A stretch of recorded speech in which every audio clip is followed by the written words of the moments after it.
तो last part में main timeline में लूप होल क्रिएट हो गया था, जिसकी वजह से दूसरी टाइमलाइन के गोकू ब्लैक और ज़ामासु मेन टाइमलाइन में आकर के हमला कर दिए थे। अब इसके आगे, लेकिन उससे पहले तुम वीडियो को लाइक करो, और अगर तुमने पिछला पार्ट नहीं देखा तो वो जरूर देखना, वरना तुम्हें कुछ भी समझ में नहीं आएगा। जब जेनो और ग्रैंड प्रीस्ट अर्थ से चले जाते हैं तब वहाँ पे पोर्टल खुलता है, जिससे कि गोकू ब्लैक और ज़ामासु निकलते हैं। और केवल इसी यूनिवर्स में नहीं, बल्कि हर यूनिवर्स में एक पोर्टल खुलता है, जिससे कि ज़ामासु और गोकू ब्लैक निकलते हैं, जो कि अलग अलग टाइमलाइन के होते हैं, और वो सभी यूनिवर्सेस में तबाही मचाने लगते हैं।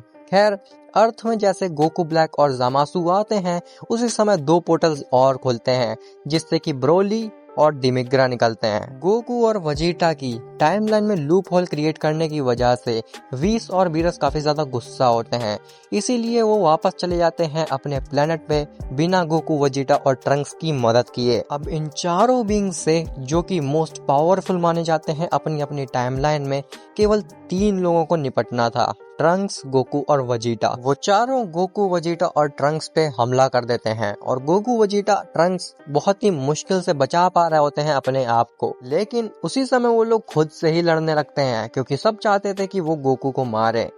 गोकू कहता है कि वजीटा, ये हमारे पास बहुत सही समय है फ्यूजन करने के लिए। वजीटा कहता है कि तुम सही कह रहे हो काकारोट, मुझे भी लगता है कि हमें फ्यूजन करना ही पड़ेगा, क्योंकि बिना फ्यूजन के इन चारों को रोक पाना नामुमकिन है।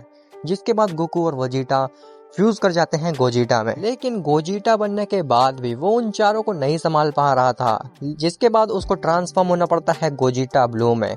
और गोजीटा ब्लू में ट्रांसफॉर्म होने के बाद वो बड़ी आसानी से उन चारों को संभाल ले रहा था।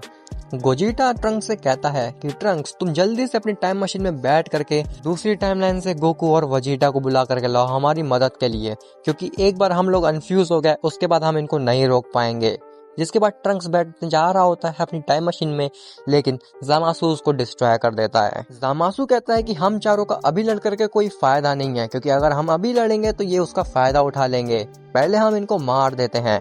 जिसके बाद वो चारों कोऑर्डिनेशन से गोजीटा पे हमला करते हैं, और गोजीटा उनके एक भी अटैक से नहीं बच पा रहा होता। जिसके बाद वहाँ पे बुल्मा आती है। बुल्मा गोजीटा को इस हालत में देख करके उन चारों पे हमला करने लगती हैं अपनी गन से, लेकिन उस गन की वजह से ज़ामासु का बुल्मा के ऊपर ध्यान जाता है, और वो कहता है कि अपनी टाइमलाइन में तो मैं नहीं मार पाया इसे, लेकिन तुम्हारी टाइमलाइन में मैं बुल्मा को जरूर मार डालूंगा। और वो ठीक ऐसा ही करता है, वो बुल्मा को मार देता है, वो भी गोजीटा की आंखों के सामने।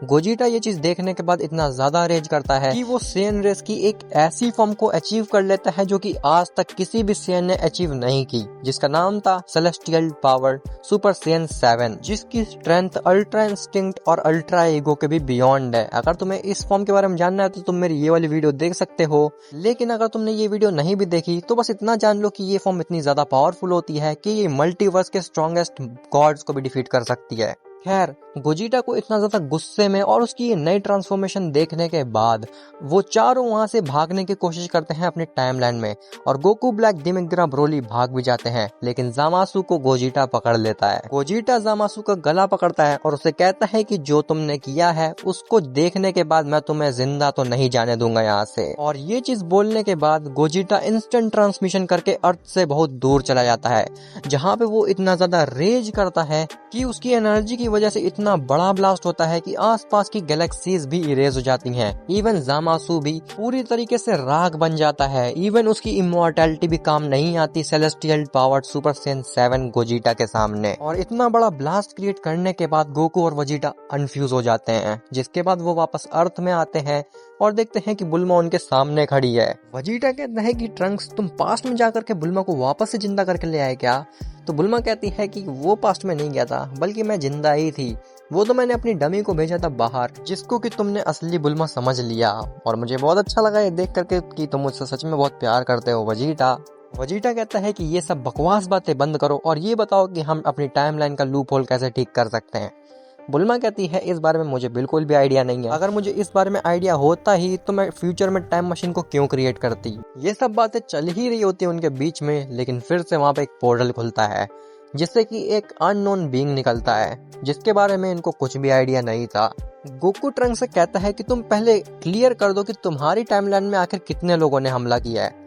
ट्रंक्स कहता है कि गोकू ब्लैक और ज़ामासु ही ने मेरे टाइमलाइन पे हमला किया था, और ये जो पोर्टल खोल के अभी बीइंग निकला है इसके बारे में मैं भी उतना ही जानता हूँ जितना आप जानते हैं। वजीटा कहता है कि तुम भी इस यूनिवर्स पे हमला करने के लिए आए हो?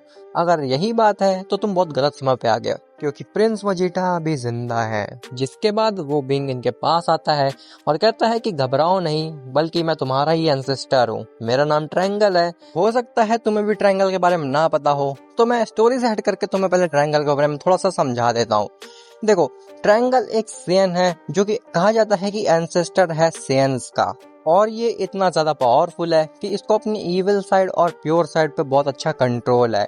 इसीलिए इसके पास सुपर सेन रोज जैसी इविल फॉर्म और सुपर सेन ब्लू जैसी प्योर फॉर्म भी है। और हाँ, इसकी सुपर सेन ब्लू तुम गोकू और वेजिटा की सुपर सेन ब्लू से बिल्कुल भी कंपेयर करने की मत सोचना, क्योंकि उसकी सुपर सेन ब्लू फॉर्म एकदम ट्रू पावर है गॉड्स की, जो कि इतने ज्यादा पावरफुल है कि वो एक ही अटैक से बीरस और वीस जैसे डेइटीज को भी इरेज कर सकता है। खैर, बात यह आती है कि ट्रायंगल आखिर गोकू और वेजिटा के पास अर्थ पे आया कैसे। देखो, ट्रायंगल जब टाइमलाइन में लूप होल क्रिएट हुआ था तभी आ गया था, और उसने बाकी सभी यूनिवर्सेस के गोकू, ब्लैक और जामासु को मार दिया। लेकिन वो यूनिवर्स 7 में जब आया तो उसने ये चीज सेंस की कि एक बहुत ही भयानक एनर्जी का ब्लास्ट हुआ है जो कि गोजिटा का था, और उसको फॉलो करते करते वो अर्थ पे आया।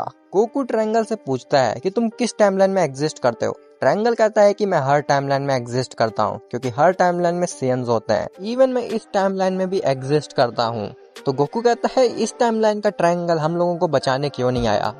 ट्रायंगल बताता है कि हर टाइमलाइन में मैं एग्जिस्ट तो करता हूँ, लेकिन मैं मल्टीवर्स से दूर रहने की कोशिश करता हूँ। तभी वहाँ पे जेनो आता है, और जेनो ट्रायंगल को देखता है और कहता है कि तभी मैं सोचूं कि हर यूनिवर्स को गोकू, ब्लैक और जामासु से किसने बचाया, तो वो तुम थे जिसने सभी यूनिवर्सेस को बचाया। गोकू जेनो से कहता है कि जेनी, क्या तुम जानते हो इसके बारे में?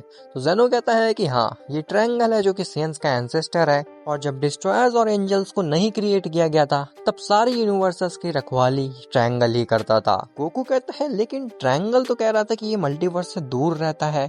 इस बात को ट्रायंगल काटता है और कहता है कि तुमसे मिलकर बहुत खुशी हुई जेनो, और वो गोकू की बात को पूरी तरीके से इग्नोर कर देता है, जैसे कि वो कुछ छुपा रहा हो। खैर, उसी समय वहाँ पे ग्रैंड प्रीस्ट आता है। ग्रैंड प्रीस्ट जेनो से कहता है कि ग्रैंड जेनो, मैंने टाइमलाइन का लूप होल तो ठीक कर दिया है, लेकिन एक बहुत बड़ी प्रॉब्लम क्रिएट हो चुकी है।